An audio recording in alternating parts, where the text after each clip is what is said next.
Welcome back to Tech I Spy, and today we're looking at Rocket Lab at a very specific moment in its story. Investors have been watching this company breathe in sharply over the last few weeks because the landscape around it is shifting faster than most people realize. On one hand, the small to medium launch sector has finally thinned out. Virgin Orbit is gone, Firefly is struggling with Cadence, Relativity is still rebuilding its strategy, and the heavyweights are not interested in the lower end of the market. Rocket Lab is now, effectively, the only fully operational dedicated small launch provider with a proven booster, a manufacturing line that actually works, and a pipeline that reaches far beyond the rocket itself. And while the headlines keep drifting back to SpaceX, tucked underneath that noise is something you don't often see in aerospace. A company that has quietly gone from plucky newcomer to semi-indispensable infrastructure. The latest news matters. Electron is returning to flight after the September anomaly and the FAA review. The company has secured additional contracts for government payloads, and the Photon spacecraft line is attracting attention again after the updated timelines on the VADA re-entry work and the NASA Escapade mission to Mars. Meanwhile, Neutron is entering a phase where the manufacturing building in Virginia is taking shape. The tooling is arriving, and the company is now hiring aggressively for avionics, composites, and GNC roles. When Rocket Lab says it wants Neutron on the pad by 2025, you can sense the urgency behind that statement.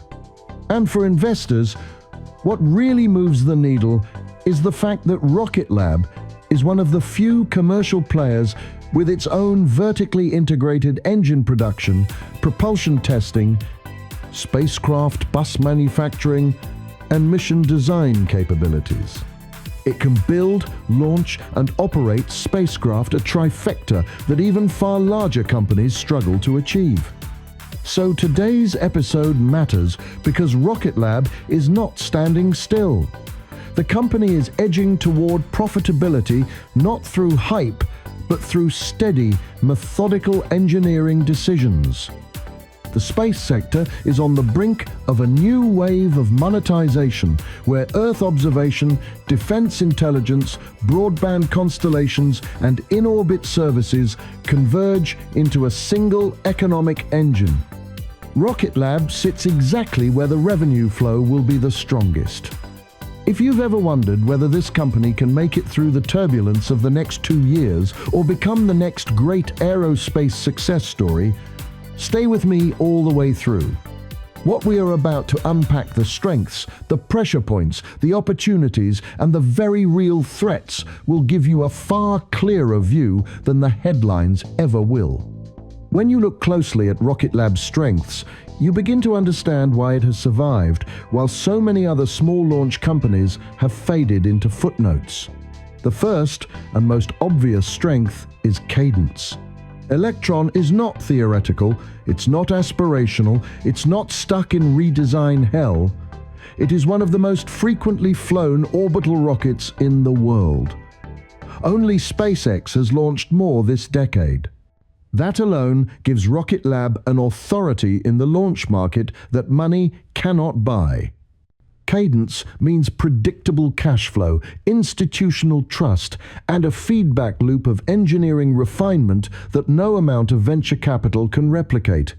Every successful Electron flight tightens the margins, improves the dataset, and extends Rocket Lab's lead over the companies still trying to escape the PowerPoint stage. But Cadence isn't the core of the story. Vertical integration is. Rocket Lab builds its own engines, its own avionics, its own composite stages, its own spacecraft buses, and can shepherd a mission from concept sketch through orbital insertion and long-term operations. The Rutherford engine, the world's first electric pump-fed engine to reach orbit, is still one of the most elegantly designed propulsion systems in the industry. Neutron's Archimedes engine takes that philosophy further, using simpler, robust design principles rather than chasing exotica. When you pair that kind of engineering culture with an in-house spacecraft platform like Photon, you end up with something rare. A company that does not have to buy critical components from anyone else. That keeps margins healthier, schedules tighter, and mission assurance far more controllable. Another strength is strategic geography. The company maintains launch sites in New Zealand and Virginia, giving it a dual hemisphere model that lets it service both civil and military customers without long scheduling delays. The New Zealand range offers clean orbital windows that SpaceX often can't access without pushing Starlink around, and the Virginia site gives Rocket Lab direct access to NASA, DoD, and national security launches. This geographical flexibility has become one of Rocket Lab's quiet superpowers. Then there is the acquisition strategy. Rocket Lab didn't just buy companies, it bought capability. SolAero for solar panels, Advanced Solutions for mission software, Planetary Systems Corporation for separation systems, and a handful of smaller companies that each eliminate a dependency. Most firms acquire companies to impress investors. Rocket Lab acquired companies to make itself indispensable. And this is why the defense sector likes them. They are a one-stop shop for rapid, integrated space missions in an era where the Pentagon wants spacecraft built and deployed in months, not years. Finally, Rocket Lab's greatest strength may be its culture. Peter Beck is not a hype merchant. He is a builder who understands both the engineering realities and the commercial pressures. His public communication is measured, his timelines are realistic, and his team has repeatedly delivered missions that larger aerospace giants have passed on. When a company can launch NASA missions to the moon and deep space, operate on-orbit manufacturing experiments like VADA, deploy constellations for private clients, and still hit competitive launch prices, you begin to recognize that this is no longer a niche player. It is a backbone company in the making. For all its engineering discipline and growing reputation, Rocket Lab carries weaknesses that are structural, financial, and in some cases existential. The first and most immediate is scale.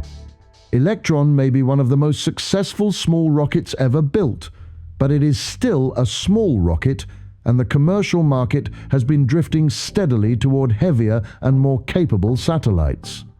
Even Earth observation companies that once championed microsats are beginning to move toward larger, more power-hungry platforms that demand more lift capacity than Electron can provide. Rocket Lab knows this, which is why Neutron exists, but until Neutron flies and flies reliably, the company remains anchored to a payload class that is shrinking at the top end and overcrowded at the bottom. Revenue concentration is another quiet vulnerability. A surprising amount of Rocket Lab's income flows through government contracts, particularly US defense and NASA programs. These contracts are reliable in the short term, but volatile over longer timelines. A single budget reshuffle, a change of political strategy, or a reallocation to larger primes like Lockheed or Northrop could suddenly squeeze the pipeline. Rocket Lab has worked hard to diversify, but defense remains the gravitational center of its revenue. The moment those budgets tighten, every mid-tier contractor feels the pressure, and Rocket Lab is not immune to that. There's also the matter of financial breathing room. Rocket Lab is still not consistently profitable, and while its losses have narrowed, the company is walking a tightrope. Neutron's development costs are climbing. The new Virginia factory continues to absorb capital, and every test fire of the Archimedes engine represents more cash burn at a time when interest rates remain stubbornly high. Investors are patient when they sense execution, but patience is not infinite. If Neutron experiences delays, and every new rocket in history has the company may need to raise capital at the worst possible moment. Space is brutally expensive, and Rocket Lab's ambitions stretch far beyond the comfort zone of its current balance sheet. Another weakness lies in manufacturing throughput. Rocket Lab's composite structures give Electron its elegant weight advantage, but composites are slow and labor-intensive compared to stainless steel or aluminium tankage. SpaceX can hammer out Falcon stages with astonishing speed because its manufacturing philosophy favors brute force simplicity. Rocket Lab's process is more artisanal, which works well at small scale but becomes a bottleneck when launch demand spikes. The company has invested in automation, but it cannot yet ramp to SpaceX-style tempo, and that limits both revenue potential and strategic positioning. Finally, there is a cultural risk that comes with being a mid-sized space company in a landscape dominated by giants. Rocket Lab is small enough to be nimble, but large enough to become bureaucratic if it grows incorrectly. Several of its acquisitions still need full integration, and the engineering teams are stretched across rockets, spacecraft, solar panel production, mission design, and government projects. Spreading talent too thin is a very real danger. When a company tries to do everything launch vehicles, spacecraft buses, lunar missions, solar arrays, software, the risk is not failure in one domain, but fatigue across all of them. If Rocket Lab's weaknesses paint a picture of constraint, its opportunities reveal why so many analysts refuse to count this company out. The biggest opportunity, without question, is Neutron. Not the concept of Neutron, not the renders or the interviews, but the timing of Neutron. SpaceX is transitioning resources to Starship. ULA is migrating to Vulcan and retiring Atlas V. Europe is still trying to get Ariane 6 into a reliable rhythm. China is busy building its own closed-loop ecosystem. And in the middle of all this, turbulence sits a very real gap. A medium-lift launcher that is affordable, flexible, human-rated in design philosophy, and built by a company that already knows how to run a launch business. If Rocket Lab can make Neutron fly even close to schedule, it will inherit a vacuum of demand so strong that customers will line up well before the first static fire. The world is short on rockets, and it will remain short on rockets until the late 2022. The second opportunity is the spacecraft side of the business, which remains the most underrated part of Rocket Lab's portfolio. Photon is no longer a curiosity. It is a platform with flight heritage to the moon, interplanetary capability for NASA's Escapade mission, and a proven track record in integrating non-standard payloads such as Varda's in-orbit manufacturing capsules. In a decade where sovereign nations want their own miniature space programs, Photon becomes a turnkey national asset. Small countries that cannot afford their own aerospace industry can buy a complete mission from Rocket Lab: solar arrays, bus, propulsion, launch, and operations. That is a market with extraordinary longevity, particularly as geopolitical fragmentation pushes dozens of countries toward independent space capability. Then there's defense. The Pentagon's entire procurement philosophy is shifting toward responsive space, satellites built and deployed in months, not years. Rocket Lab's acquisitions mean it now owns the solar panel manufacturing, the separation systems, the mission software, and the spacecraft integration pipeline required to deliver exactly that. In an era of hypersonics, cyber warfare, and tactical ISR, the US and its allies are desperate for companies that can produce classified hardware quickly without relying on long subcontracting chains. Rocket Lab is positioned precisely where that money is flowing, and the portion of the defense budget allocated to rapid launch and responsive constellations is growing at a rate far faster than the traditional big satellite programs. A fourth opportunity lies in in-orbit services.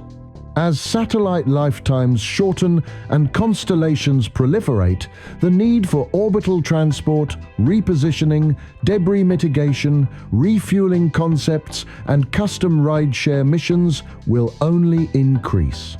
Rocket Lab already has demonstrated upper-stage maneuvering capabilities, precision orbit insertion, and multi-burn profiles. It is not hard to imagine the company offering specialized orbital taxis or mission extension craft built on Photon hardware. The economics are favorable: high margins, recurring customers, and a near-endless demand curve as LEO becomes a busier and more regulated neighborhood. And finally, there is a subtler opportunity often overlooked by investors: credibility. While other startups burn cash performing marketing stunts or announcing rockets they may never build, Rocket Lab has accumulated operational trust. NASA trusts them. The DoD trusts them. Commercial constellations trust them. In the space industry, reputation compounds like interest. Once a company becomes known as reliable, it begins to attract customers not through flashy presentations, but through quiet conversations in government offices and boardrooms. That pipeline becomes self-reinforcing, and Rocket Lab is on the cusp of reaching the threshold where reputation becomes its own revenue engine. For all the promise in Rocket Lab's future, the threats it faces are sharper than most people realize, because this is an industry where fortunes can turn on a single failure. The most obvious threat is competitive gravity. SpaceX casts a shadow so vast that every other launch provider lives beneath it.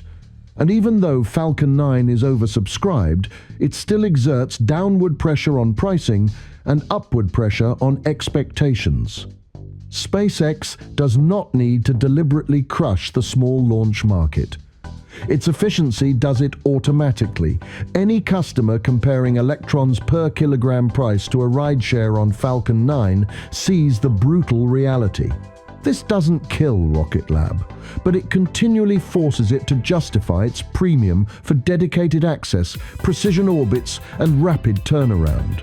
When customers are cash tight, those justifications must be ironclad.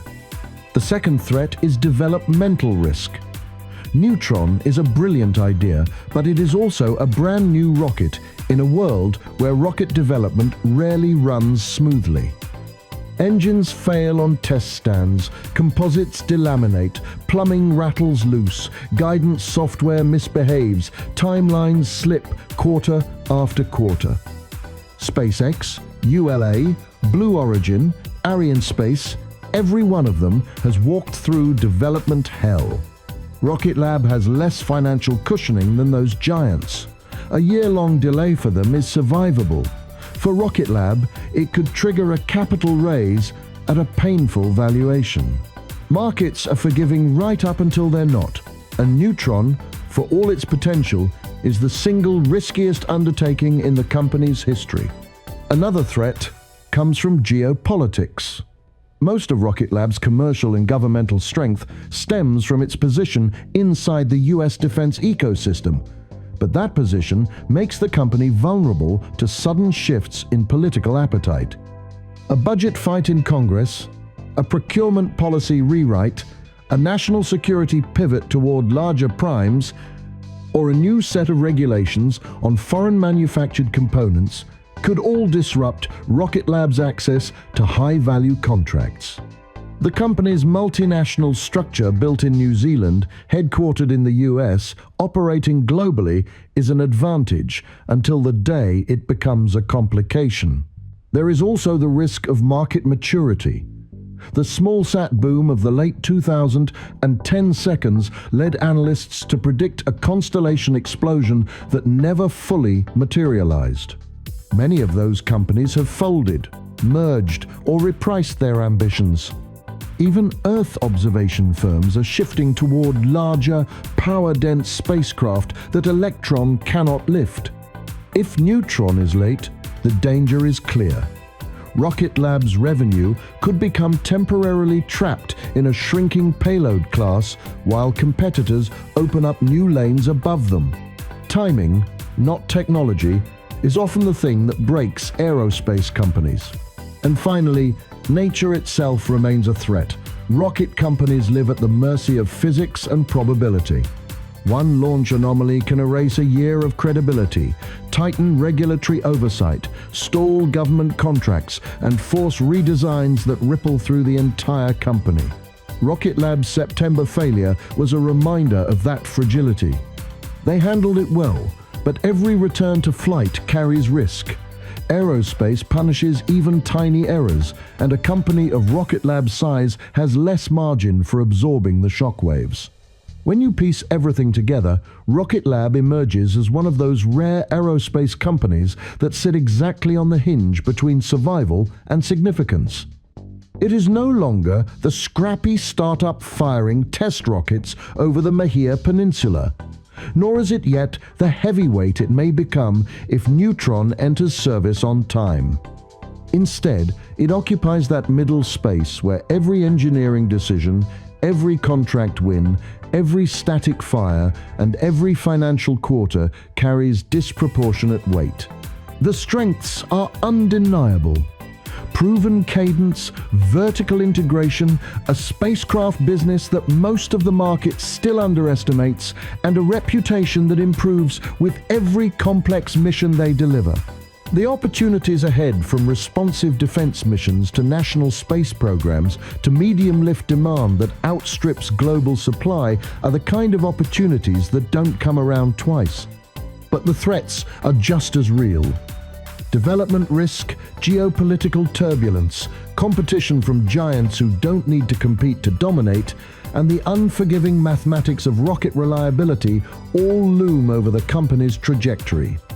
What makes Rocket Lab fascinating and worth watching all the way through the next 2 years is that this is a company building capability faster than the industry can adjust to it.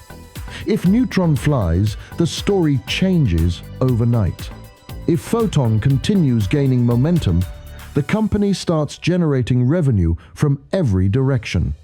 And if the world continues moving toward rapid, flexible, sovereign space access, Rocket Lab is positioned in exactly the right place to become a foundational player in that new landscape.